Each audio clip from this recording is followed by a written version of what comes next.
Okay, okay. What's up, everyone? We are live with another esteemed guest here. So, welcome, everybody. This is Francesco here, leading developer relation at Consensus, but I'm also contributing to a DAO called Mother DAO. So, we're trying to build this kind of like main agent, kind of like infra, open source, kind of like attestation.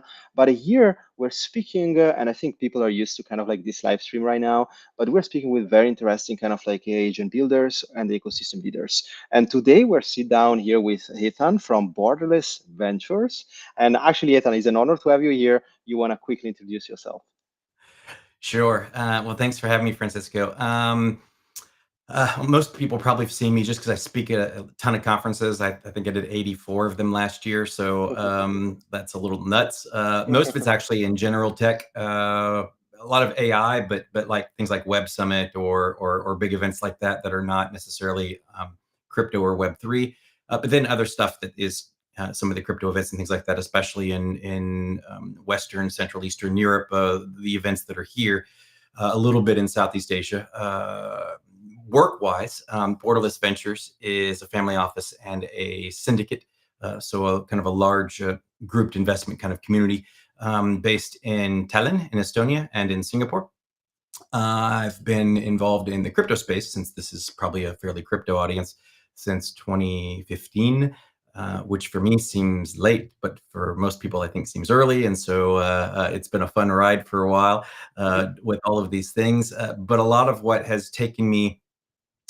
really drew me to that space was democratization of finance, democratization of opportunity for people to participate in other asset classes, other financial opportunities, other ways to have a piece of the larger pie that's generally reserved for much larger capital or other things. And so that actually will take us into the AI discussion, because I think a lot of the AI stuff's actually going to do what we wanted crypto to do for a lot of those things. We can come back to that. But because of that, I have a couple things. Like now I have the Creator Economy Institute, which so I speak a lot on generative and agentic AI and low code development, the creator economy model, which all of those things packaged together is the subject of a book that's coming out this fall called The AI Solopreneur Economy, which is basically all about how either individuals or small team entrepreneurship is really changing dramatically in how either non-tech entrepreneurs or non-entrepreneurial devs can now build really outscaled companies and activities using a lot less human resources than before. And so you've got 1 person, 3 person, 10 person teams being able to accomplish what takes 10, 50, 100, 200 people, maybe, like it's crazy what's being done in this space. And so I'm very bullish on that. And so it all kind of ties together, the crypto Web3 piece of that, the low code idea, the agentic and generative AI. So all that kind of comes together. So it's what I speak on at events. It's a lot of what the consulting and other things I do. And then on the investment side as well, that's kind of the focus. So that's all those It's things really kind of cool. wrapped together. It depends on when you meet me, which hat I'm wearing, but all those things really are part of the same thing.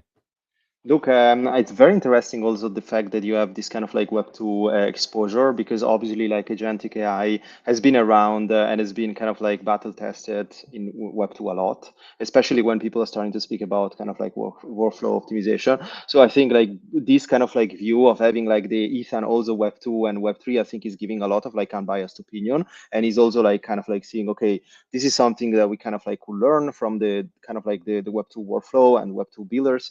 And also the fact that on the investment side, obviously you probably like seeing a bunch of kind of like agents. So a little bit like going back here, like so what kind of like drive you through building an agent? What you guys are actually building inside Borderless Ventures? I think you mentioned like you kind of actually building an agent. Actually, it's very cool to see a family office slash kind of like a Borderless Venture doing that. So congrats on that first. But Yeah. what you guys are building? Yeah. Uh, there is a little bit of stuff on the investment side that I've played around with. Most of actually the agentic stuff is just running my own existence. I have a chief of staff in Telegram. Her name is Mrs. Landingham, which is a West Wing reference. And every day she sends me my to-do list, which is in Notion.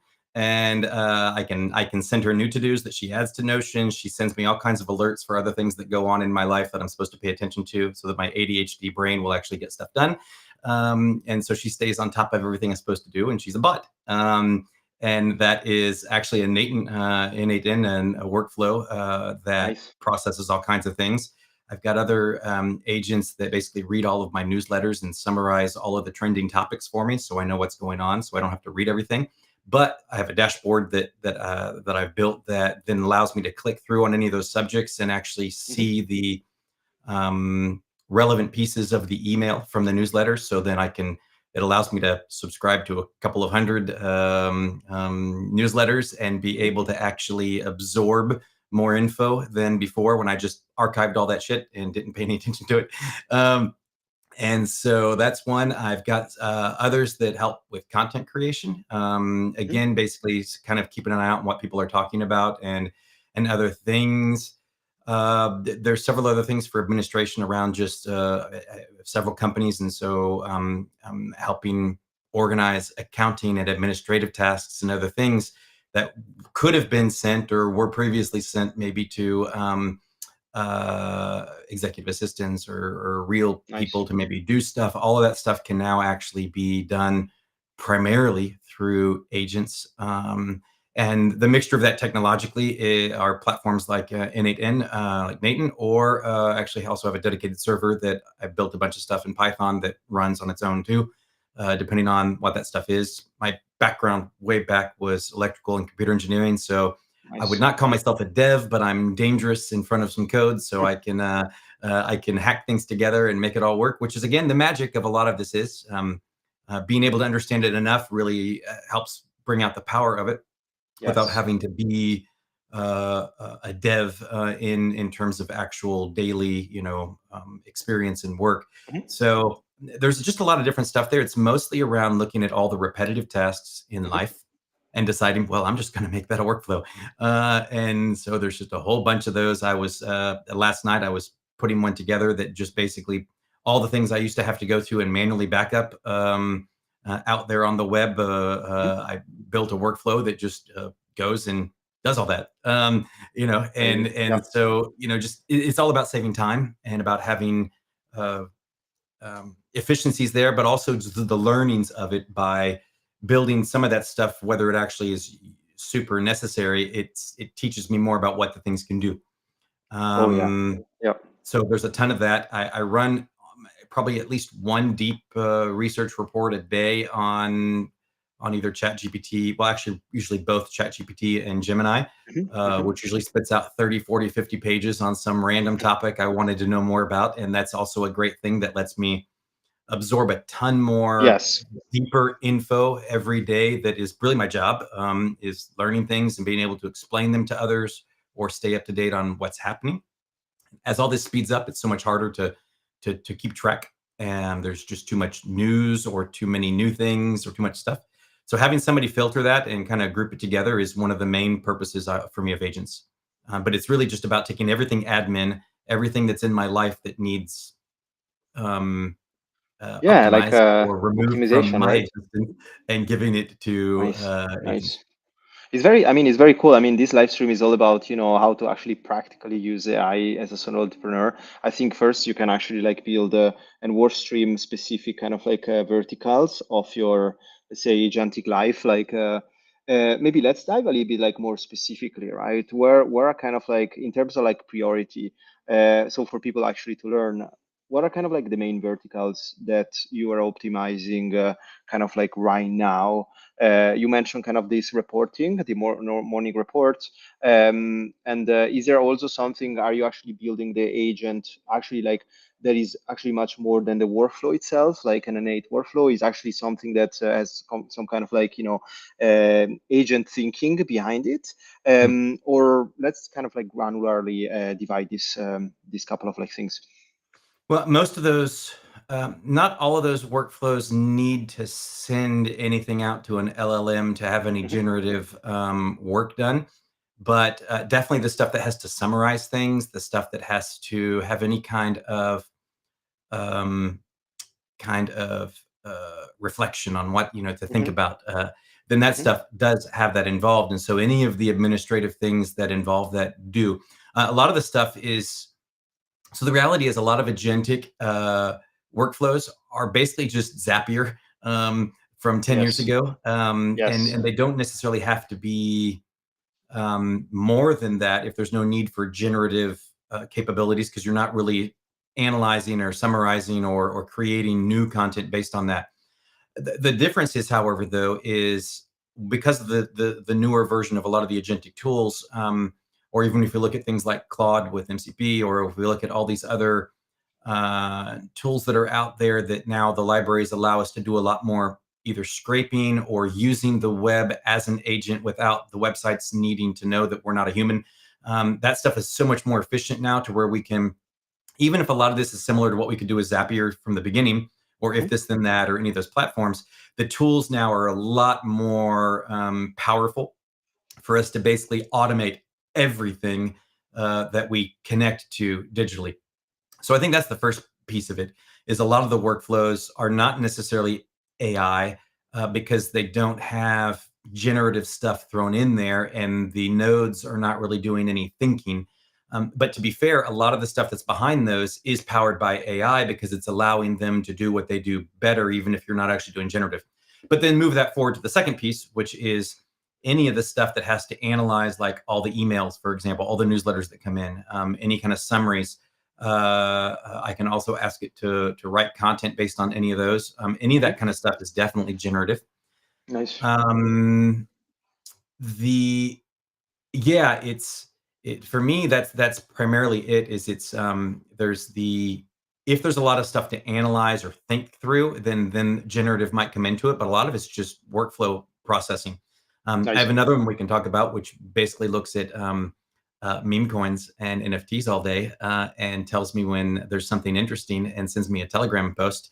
And that's another whole workflow that's built that has a little bit of generative in it, because it's taking some information and thinking through it, but most of Hmm. it is really just using the APIs or the accessible information for different platforms, finding out what's trending, finding the information of those trending meme coins or NFTs in terms of uh, uh, transactions, volume, total holders, all that kind of Hmm. stuff, to then kind of come up with a score as to whether or not that's something that would be interesting to put some money into. Hmm. Hmm. Nice. That is So the DeFi primarily, agent. again, Yeah. 90% non-AI, but Mm. there is a little bit in there where it has to think about it. But still, the reality is, all those non-AI tools behind the scenes, potentially, the platforms are using AI to do what they do. So it is still something that has come vastly forward Mhm. versus the Zapier version of just connecting things. No, it makes sense. I think it's like not just a connection. I think also like really leveraging some of those critical thinking steps, and also like the inputs, the active inputs they're giving to you. I think it's also worth it. And I mean, we have a bunch of also like other Asian kind of like builders hearing us. I wanted to ask you it. And so, what like you approach? I mean, you have been around for quite a while. Like, what are kind of like the main challenges that you faced building? Those agent and kind of like workflow automations. I think like if I have no idea, not about like oh how to start an N8, but in general, like if I want to build an agent from scratch, there are stuff like Eliza, there is different kind of frameworks. But what are kind of the challenges or lesson learned that you can share to also like other builders here that want to automatize and build Mm. their kind of like solo entrepreneur kind of like path here with agents? Well, I think, well, there's a whole lot to unpack there. That's great stuff. Well, I think if we're looking, there's two paths we can talk about. First is the dev side, which is I think what you're asking, and the other is the business side of that, like actually building things that make money or have some purpose beyond just your own automations. I think dev was what you're kind of talking about more. So on the dev side, what I would say is you don't have to know anything to use the platforms, because it's all very straightforward and configurable. And if you use the cloud version of N8N, for example, I have it running locally, but if you have the cloud version, you have their AI assistant inside that also pretty much will code pretty much anything you need. If there's something that you're trying to configure that's not working right as you connect nodes to each other, or you're asking nodes to do something, asking their AI assistant questions pretty much solves most of the drama. So it really is practically a no code solution, but I think low code is always a better way to frame this, because very simple idea. I think the most important thing anybody who wants to play with AI agents at this point should do is to take a Python course online and start to learn how to do some Python or some JavaScript, or well, really both, just to understand the logic of it, to understand how the things kind of work, so that I find that the LLMs are hallucinating a lot less when it comes to code. But I still went like a 15-minute fight last night with ChatGPT because it was telling me a bunch of bullshit about the thing I was asking it to do. And so I was like, fine, I'll ask Gemini, and Yeah. ask Gemini. And Gemini's like, no, ChatGPT's wrong. Here's the way to do it. And Gemini was right. And so, but it's only because I knew that ChatGPT was wrong. I just couldn't figure out how to get Mm, ChatGPT to give me the right answer, that I was able to take what Gemini gave me and use it. So yes. you don't have to be a dev at all, but the more, I mean, anybody can learn basic JavaScript and basic Python. They are super accessible. You don't have to become a developer in order to do that. But to whatever extent you can master those two languages, as far as you can take that down the road to become more of a developer, is just it's going to empower how you configure the agents behind the scenes and how you glue things together, because you're going to understand what the tool is trying to do for you, especially if you're using an AI assistant to configure stuff. Meaning, as you're doing the variables, if you're doing any logic, because you've got code blocks, if there's any kind of stuff there that you're doing in one of these agentic workflow platforms, Mhm. to where you're doing stuff that is code, it's probably JavaScript, could also be Python. Either one of those really matters. And the more you start to do this on your own with your own server or on your laptop and just running it locally or whatever, a lot of that's going to be Python. Either way, the logic of learning those two things will help a ton.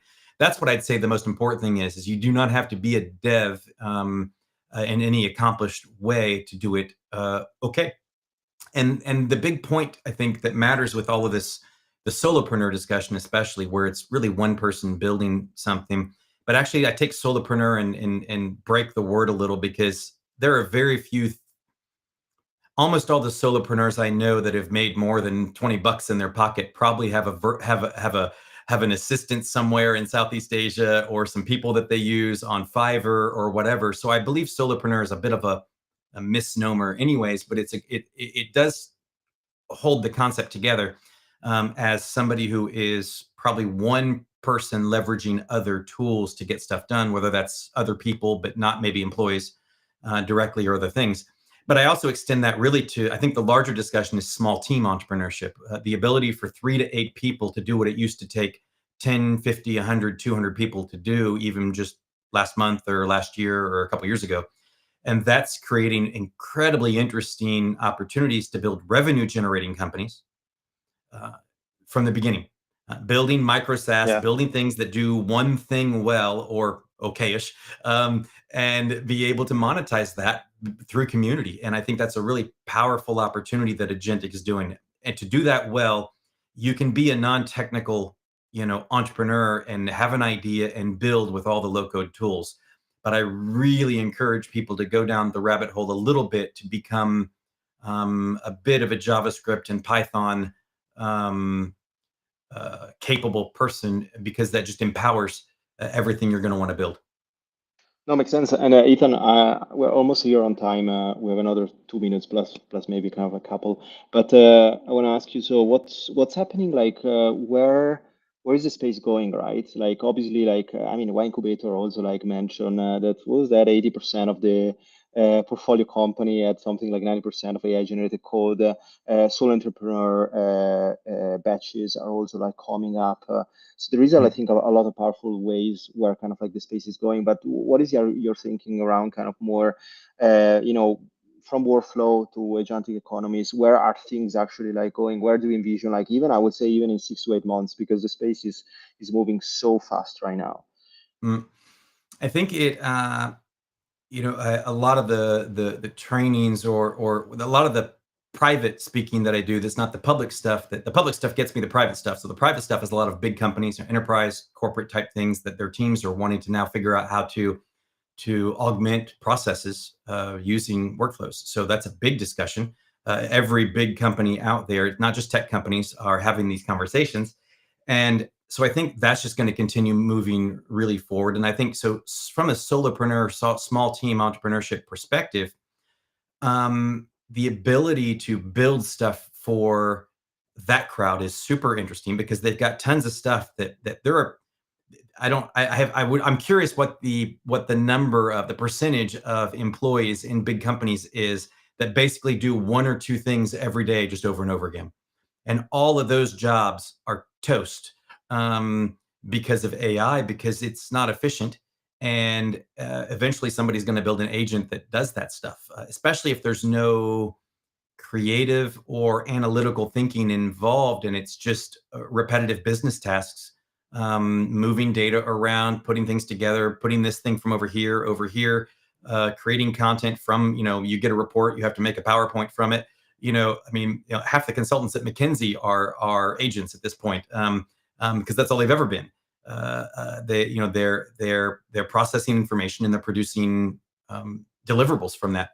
I think that's a huge opportunity for people who understand certain things. So not really understanding, it's not really about becoming an expert about the AI or about other things, but becoming an expert at something else. So maybe you really know everything there is to know about how dentist offices work. Well, then go solve all of the problems they have that their crappy enterprise software doesn't solve for them or doesn't solve well. Build those things one by one, and they'll pay you $10 a month, $20 a month for amazingly simple things that solve their problems and create efficiencies for them. That's a huge opportunity for anybody who's entrepreneurial in spirit but can't develop, or more importantly, for so many developers who've never felt like they were capable of being entrepreneurs because they didn't really master maybe the marketing or sales or other stuff. It didn't interest them or whatever. Both sides of that can agent the other piece that they don't want to do. And that is what gets really interesting. The ability to solve so many problems. And so creating revenue generating, really interesting. The premise of the book is this idea that agentic and generative AI plus low code plus the creator economy unlock all of this. And the creator economy, what I mean by that is, in a world of 8 billion people, if you find 1,000, this is the model for YouTube, for Substack, for podcasts, for all this. In a world of 8 billion people, if you find 1,000 people who love what you've built enough to give you $5 a month, that's $60,000 a year. You find 2,000 people, or you charge $10 a month, now you're at 120K. We're not talking about making $500 million like Mr. Beast or any of those kind of things. This is about creating actual revenue in a very interesting, scalable thing that is important for people. Like most people are probably in if they'd be really happy to have something 60K to 100K replace their day job, and that's completely doable. Whether or not it's long-term doable, I don't know, but that's another podcast for when AI and humanoid robots take over all the jobs. But the reality is, for the next 2 to 3 years, there is not only medium-sized middle-class revenue to create using these things, there is realistic generational wealth to be made. And it's not monkey JPEGs, it's not shitty meme coins, it's not stuff that has no actual real opportunity for most people, because most of them are the exit liquidity for the people really doing the stuff well. These are actual ways to solve problems and make money from them as an entrepreneur. And that is super interesting. And we've got a 2 to 3, maybe 5-year window where this is really doable before, and maybe even faster, before the AI tools become so powerful that it'll be really hard. And so the last thing I would say with all of that is that because development has become a commodity at this point, except for CTO, senior dev type people, basic regular dev is doable by anyone. Maybe not super scalable, maybe not the best quality, but and so I don't want to insult devs by that, but I've also met enough devs who don't do great work to know that AI has reached their level. That's for sure. Good And point. so Yeah. that is a big risk that we are looking at over the next bit. So the real moat for people is community and the ability to have any kind of distribution, meaning that last example. So then Eventbrite has existed for years. They cut off the free thing, and so Luma showed up and completely ate their whole thing because people needed a free solution, but also the technology hasn't really evolved a lot necessarily with Eventbrite's platform. And so things like whether or not there's having NFT tickets or having simple things like being able to whenever you have an event, ask for people's Ethereum or Solana address because you want to airdrop them, just little things like that. But in any case, Luma completely ate their lunch. Today, you can take a screenshot of a Luma page, give it to Lovable, and in 15 minutes, Lovable will give you a complete Luma website that works. But you know what you won't do? You won't take on Luma because you don't have the community and you don't have the distribution. So it is no longer a game about, unless you build community and distribution, in which case you can then go eat Luma's lunch.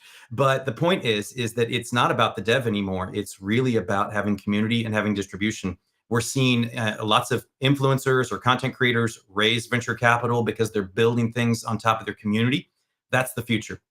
But it doesn't have to be millions. This can be 1,000 people, can be 10,000 people, can be 100,000 people. And if that is a focused community and you build something that interests them, there's real opportunity here.